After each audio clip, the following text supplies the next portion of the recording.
Good morning students, welcome to today's class. Today we will continue with class 2 EVS chapter 3, that is clothes for us. In our previous class we have discussed about why do we wear clothes, long ago what do people used to wear, and also about different clothes that people wear in different seasons. Today we will be discussing about what are clothes made of. So let's discuss about the cotton clothes first. On your screen you can see a diagram of a cotton plant. We get cotton from this cotton plant.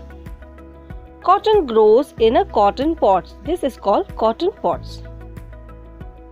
So the cotton pods are picked and then thread is made from them. The process of making thread from the cotton pods are called spinning. After the thread is made, from this thread, a cloth is made on a loom.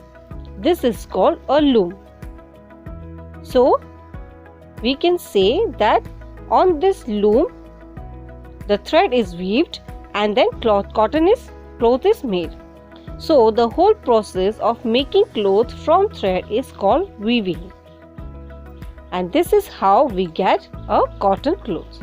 Now let us discuss about the woolen clothes. The hairs on the sheep body is called wool.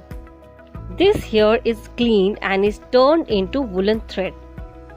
Then this woolen thread is used to knit the sweaters, caps, socks and so on. That is about the woolen clothes. So this is how we get the woolen clothes. The last is silk clothes.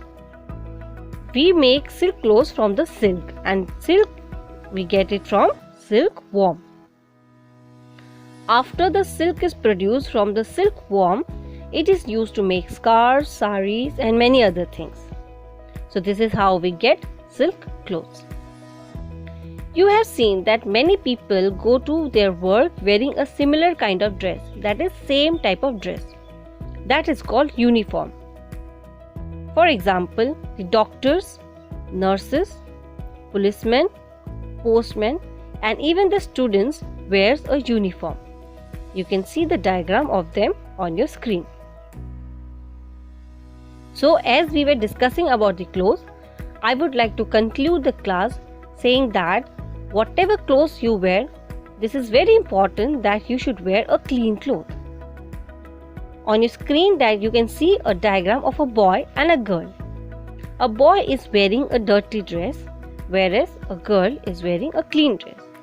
You should never wear a dirty dress and should always wear a clean clothes, right?